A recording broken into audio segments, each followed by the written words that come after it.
For centuries, the dodo seemed to belong to a very small story. A clumsy bird on a remote island. A cautionary tale in a schoolbook. A punchline for extinction itself. And yet the closer scientists looked, the less small that story became. Because the real significance of the dodo was never just the bird. It was the world that made the bird possible, the world that destroyed it, and the world its bones are still helping us reconstruct. Ancient DNA did not merely tell us what the dodo was related to. It reopened an older map of the Indian Ocean, a map of drifting continents, volcanic islands, monsoon routes, seabird corridors, human ships, invasive animals, and evolutionary time moving at a speed that still feels almost impossible. What finally emerged was not a correction to a curiosity. It was a much larger truth. The dodo was never the absurd evolutionary accident people imagined. It was the endpoint of a remarkable journey. For a long time, even that basic point remained uncertain.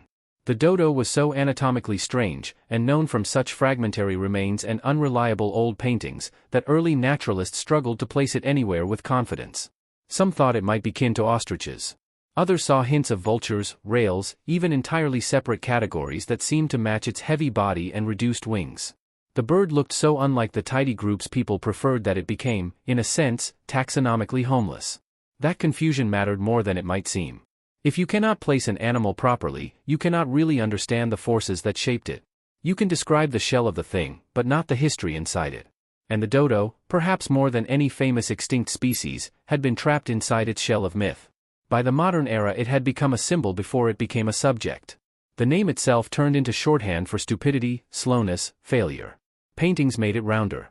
Stories made it duller. Extinction flattened it into caricature. Then molecular evidence began to disturb that comfortable picture.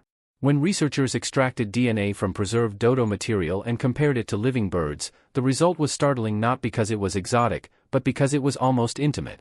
The dodo was not some monstrous one-off. It belonged within the pigeon and dove family.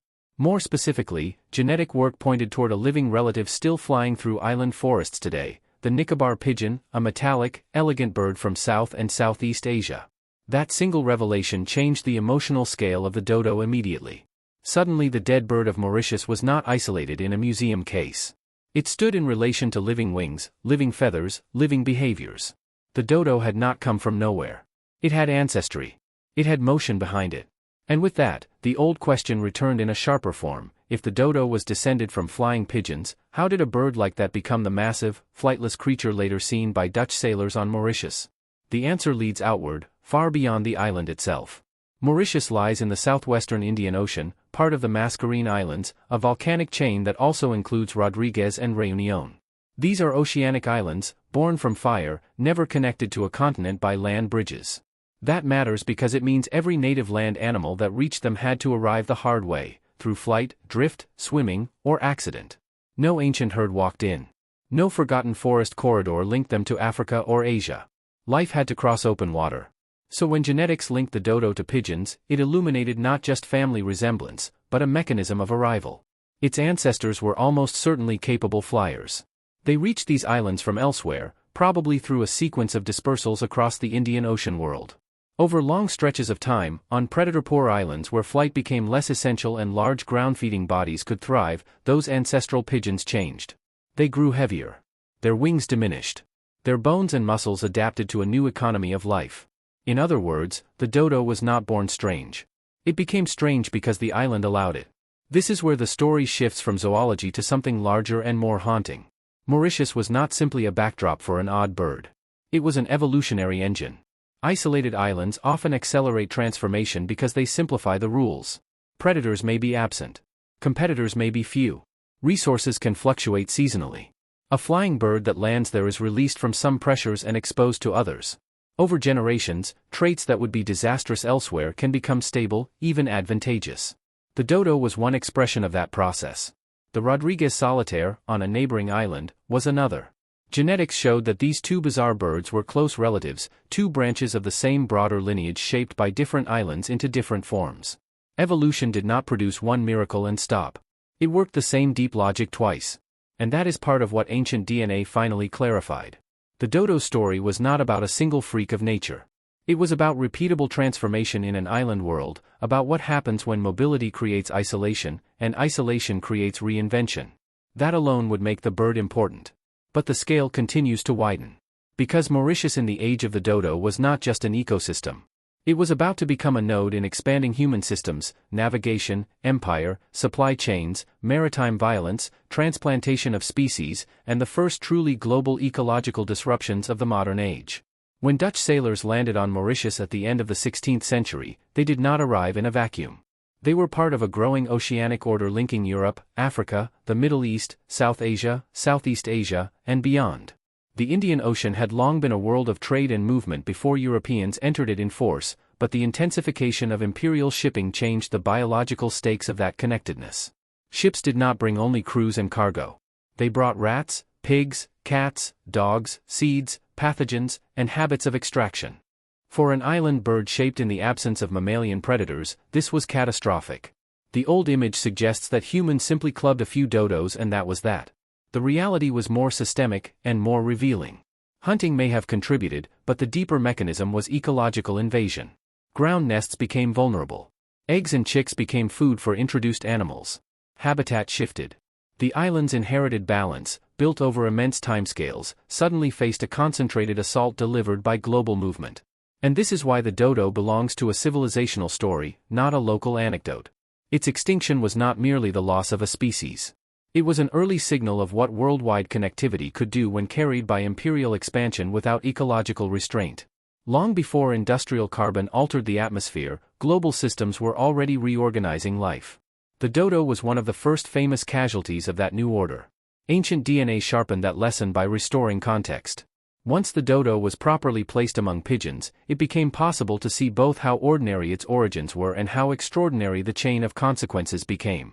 A flying ancestor disperses across ocean space. An island remakes the body. A human network arrives centuries later and erases in decades what geology and evolution had spent ages assembling. That compression of time is one of the most unsettling parts of the story. The lineage behind the dodo took millions of years to unfold. The conditions that allowed its transformation were ancient. The human-triggered collapse was almost instantaneous by comparison. In less than a century after sustained contact, the species seems to have vanished. The bird that popular culture turned into a joke is, in scientific terms, a measure of asymmetry between creation and destruction. And even now, the picture is still being refined. Later genetic studies deepened the phylogenetic story, supporting the dodo's place within a cluster of island and tropical pigeons. Work on associated species, including the Rodriguez solitaire and other enigmatic birds long known from sparse remains, has made the Indian Ocean and adjacent island world look less like a graveyard of oddities and more like a lost experiment in avian evolution. The dodo's beak, skull, legs, and size were not random absurdities. They were answers to an environment we are only partly able to reconstruct. Even the dodo's appearance has had to be reconsidered. Modern anatomical work suggests that many of the famous historical images exaggerated the bird's bulk. Some paintings may have been based on captive, overfed individuals, or on artistic repetition rather than fresh observation.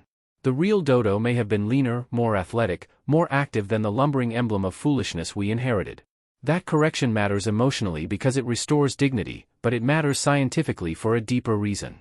Misimagining the animal made it easier to misimagine the process that produced it. Once people saw the dodo as ridiculous, they treated its extinction as almost inevitable, as if nature had built a creature too incompetent to survive. But the evidence suggests something closer to the opposite. The dodo was well adapted to the world it evolved in. It did not fail in nature's terms.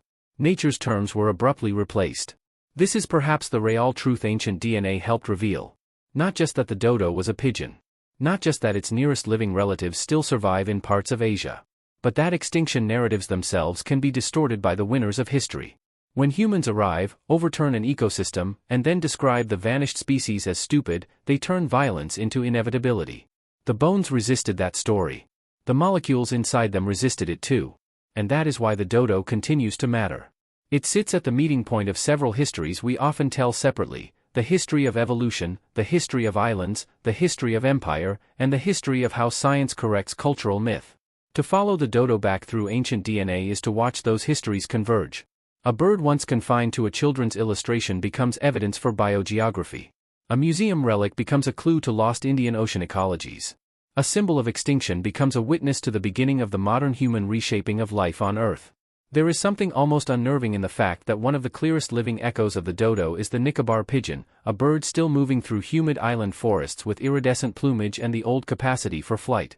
Look at it long enough and the dodo stops seeming like a fantasy creature from a broken world. It begins to look like what it was, a relative. A transformed branch. A version of a familiar form, pushed by isolation into another fate. That may be the strangest part of all. The dodo was never as far from us as we imagined. Not taxonomically. Not historically. Not morally. It was made by the same natural processes still shaping birds today. It was destroyed by patterns of expansion and ecological carelessness that remain intensely modern. And it survives, in fragments of DNA and bone, as a reminder that the boundary between the ordinary and the irreversible is thinner than it looks. A pigeon flew into an island world and, over ages, became a dodo. Then ships entered that same world and, in a historical instant, made the dodo a memory. So the next time the bird appears as a cartoon of failure, it is worth pausing there for a moment. Beneath that simplified silhouette is a map of oceans, volcanoes, forests, trade winds, colonial routes, and broken ecologies. Beneath the joke is one of the clearest early warnings the modern world ever received. And beneath the name dodo is not a dead end, but a lineage, one that ancient DNA, against the odds, managed to trace back into motion again. If these long, hidden histories are the kind you like exploring, you're welcome to stay with this channel for the next one. Because sometimes the smallest relic in a drawer is carrying the weight of an entire world.